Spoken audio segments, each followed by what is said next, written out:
Cette situation m'est arrivée il y a à peu près 1 an. Je venais de rentrer au collège et j'ai été quelque peu forcé par mes parents à me trouver un appartement. L'idée ne me dérangeait pas, mais le fait de devoir trouver un colocataire m'inquiétait quelque peu.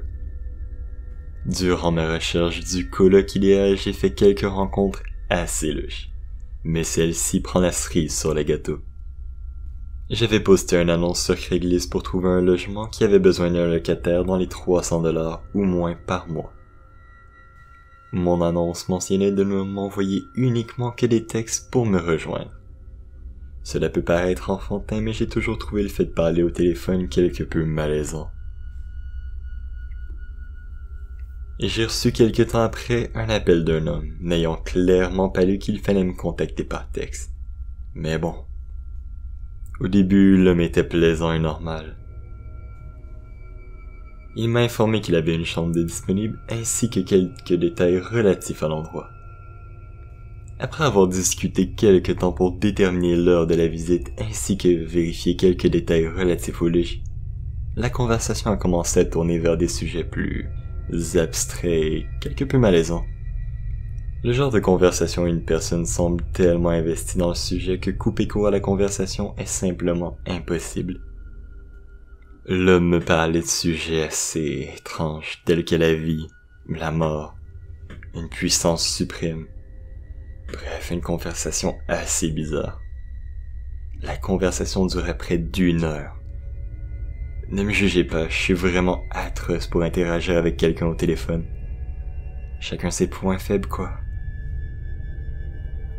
Avec du recul, je me rends compte qu'une conversation d'une telle durée et d'un sujet aussi bizarre aurait dû me mettre la puce à l'oreille.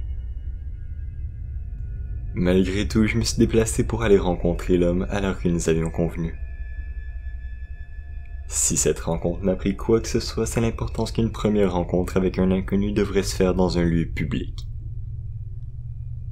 J'arrivais dans son quartier et je constatais dès mon arrivée l'état pauvre du lieu. Un ghetto semblait être un milieu aisé en comparaison. Après avoir roulé quelques minutes dans ce quartier assez malsain, je vois sa demeure, et suivant ses instructions, je fais le tour et arrive à l'arrière. Et juste l'image de l'homme qui m'attend devant une cuisine délabrée ont presque suffi à me faire rebrousser chemin. L'homme était chétif et avait un afro assez mal entretenu. Il se servait également d'une canne pour se tenir droit et une odeur infecte provenait de la maison. Malheureusement, je suis une poule mouillée, et même si chaque cellule de mon être me criait de partir, j'ai pris une décision que je regrette à ce jour. Pour une raison que j'ignore encore, mes 2 pieds commencèrent à bouger d'eux-mêmes, et je me dirigeais vers la demeure de l'homme. Ce dernier m'invita à entrer. Il m'amena rapidement au d'une série de marches d'escalier qui laissaient échapper de forts grincements dans toute sa demeure.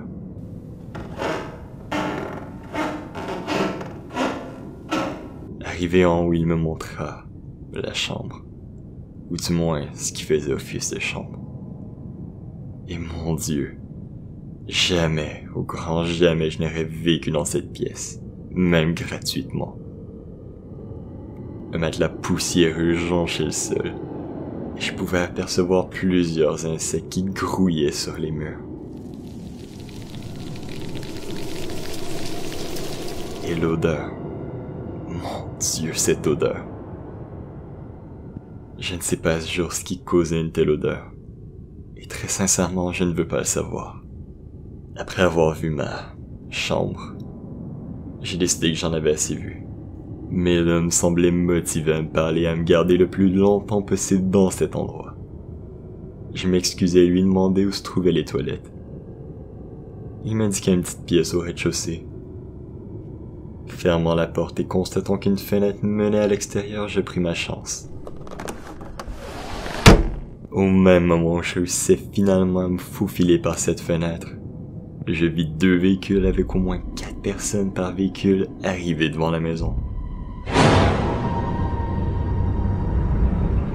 Des hommes à l'allure délabrée et au sourire carnassier se dirigeaient vers la porte principale. Je vis l'homme qui m'avait accueilli quelques minutes plus tôt accueillir le groupe d'hommes à l'intérieur. Je n'ai pas attendu qu'ils se rendent compte que je ne sois plus là. J'ai couru à mon véhicule, démarré, et j'ai reparti chez mes parents. À ce jour, je ne sais pas si ces hommes étaient là pour moi. Peut-être que j'ai simplement exagéré, paniqué au vu de la situation. Mais personnellement, je suis content de ne pas avoir loué cette pièce.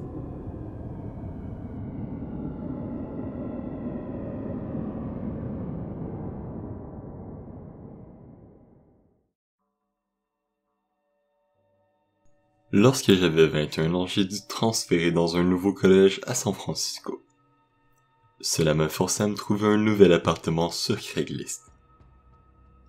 J'ai réussi contre toute attente à me trouver un bel appartement à 2 chambres. C'était pas cher et proche de mon école. Cela semblait être l'endroit idéal.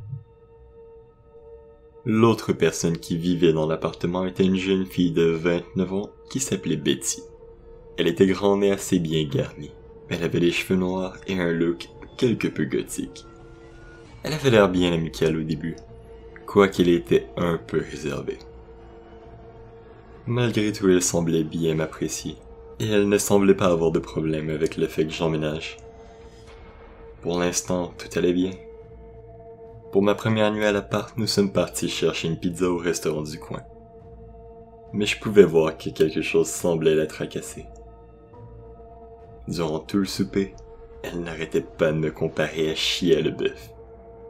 Je dois avouer, au moment, je n'ai pas su quoi répondre, alors j'ai seulement dit d'une voix hésitante « Merci ». Très sincèrement, je ne ressemble pas à Shia LaBeouf, et c'était la première fois que quelqu'un me disait que je lui ressemblais. Lorsque nous sommes arrivés à la maison, elle m'a demandé si j'avais vu sa chambre.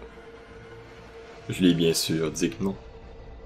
Elle m'a directement pris la main et m'a traîné jusqu'à sa chambre. Et mon Dieu, c'était quelque chose. Ses murs étaient couverts de posters de Shia LaBeouf. Et elle avait un miroir empli de photos imprimées de lui. Et de ce que je pouvais voir, elle possédait tous les films dans lesquels il avait joué. Je ne savais pas quoi penser. L'obsession qu'elle semblait avoir était déjà quelque peu malaisante. Mais le pire, c'est qu'elle n'avait pas arrêté de me comparer avec cet acteur toute la soirée, ce qui rendait la situation quelque peu terrifiante.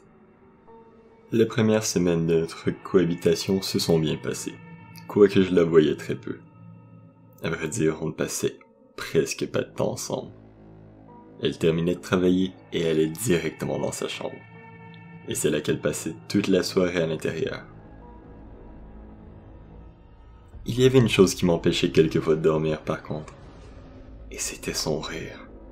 Elle avait une de ces façons de rire assez malsaines. Et le fait qu'elle riait en plein milieu de la nuit n'aidait pas non plus à vrai dire. Je n'osais imaginer ce qu'elle faisait dans sa chambre et ce qui causait ce rire. Bien sûr, quelquefois elle sortait de sa chambre et nous parlions un peu. Mais à chaque fois elle avait de la difficulté à parler. Et je suspectais qu'elle devait boire beaucoup d'alcool dans sa chambre. Dans d'autres circonstances, c'était quelque peu plus malaisant.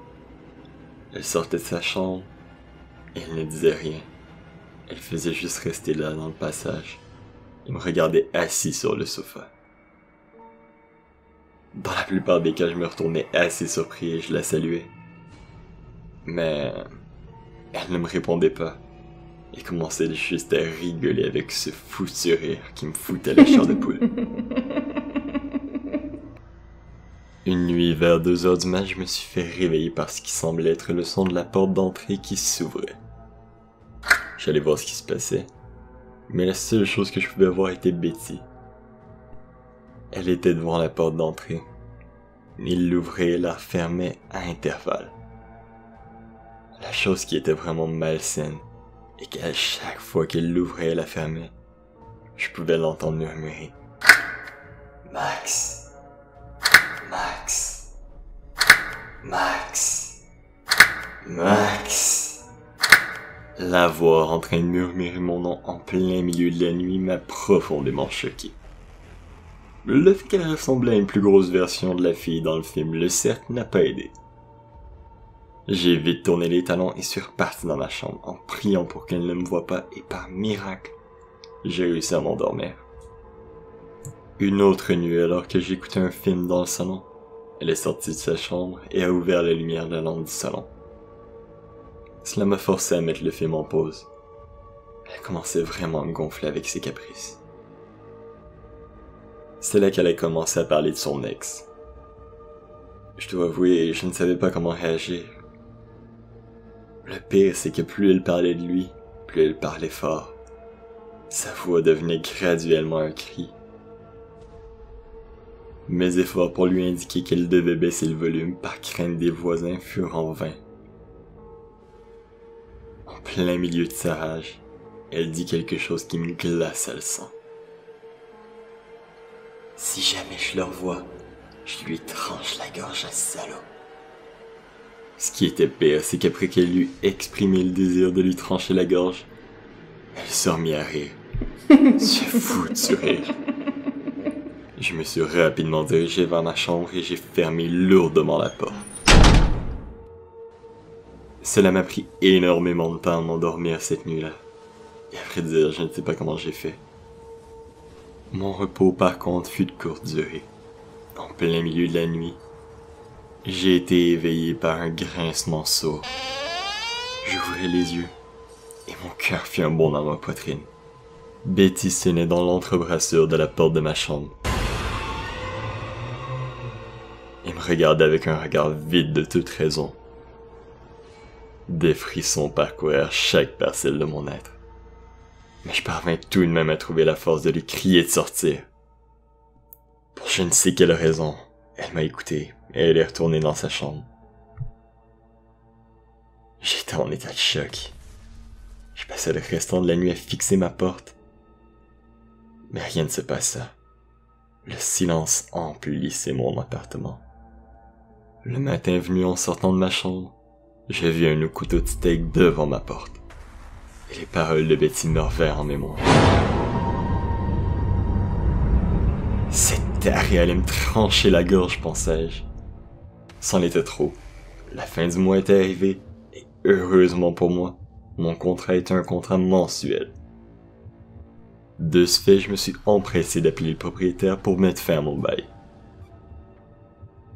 Mais j'ai été assez chanceux, et j'ai rapidement trouvé un appartement, cette fois-ci sans colocataire.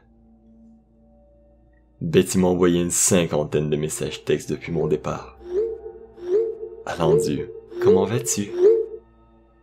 Jusqu'au « je vais t'éventrer, peinturer ma chambre avec ton sang ». Je n'ai jamais répondu, et finalement j'ai fini par changer mon numéro. Je n'ai plus jamais revu Betty. Il m'arrive encore de penser... Qu'est-ce qu'il me serait arrivé si je ne m'étais pas réveillé cette nuit-là?